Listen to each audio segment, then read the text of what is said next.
Good morning, everybody. So nice to be together this week again.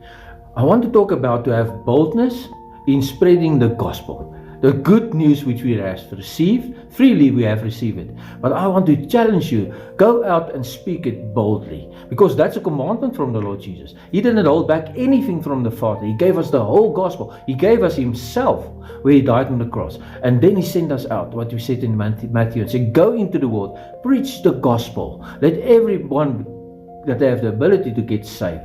And not just speaking the gospel, but also that wonders and signs and miracles will follow when you speak the gospel, when you preach the word of God. That will follow. And I have 3 verses which I want to read to you, what confirms that in Acts 4 verse 29 to 31. And I read for us verse 29. Now, Lord, consider their threats and enable your servants to speak your word with great boldness.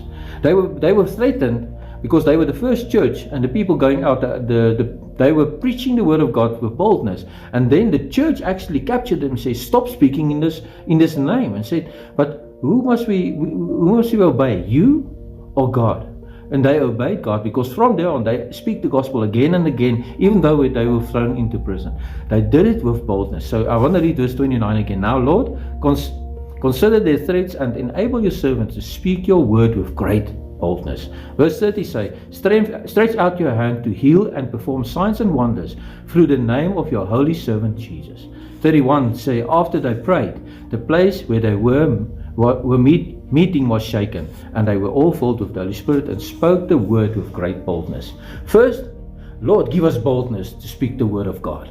Secondly, follow us, let wonders and signs happen and healings happen where we are, and the Lord will follow His word with signs and wonders and miracles happening. But you first need to have the boldness and first need to go out and speak the gospel, and God will show up. Jesus will show up and do signs and wonders and miracles and healings and delivering people, because it's through His Spirit that it happens. And the last thing which happened is fill up with your Spirit and enable us and give us the ability to speak the gospel with great boldness. I want to challenge you this week. Don't just sit still and be quiet. Speak and let your life be a testimony of what Jesus has done in your life. Let your life be a living testimony, so you can speak about it, because that's what Jesus did for you. So that, because you are a child of God, so that other people can get saved through your testimony. And let you have boldness. The Holy Spirit will impart into your life boldness, so that you can speak the gospel.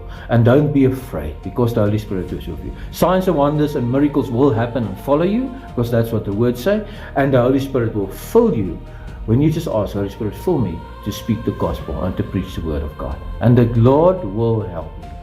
But let us take that stand and say, Lord, no longer am I going to be quiet. I'm going to speak and preach the gospel. It's because what Jesus did for me, I want to show it and tell it to the world. Let us pray. Heavenly Father, help us to speak the word of God, to preach about the gospel, about Jesus, what He did for us, and about you, Father, and about the Holy Spirit. And let us speak it with boldness, and let us have courage going out and speak the word of God. And we know that signs and wonders and miracles will happen and follow us, because we are obeying your word. Help us to be filled with the Spirit so that we can go out. We ask this in Jesus' name. Amen. Amen, and may you have a wonderful week.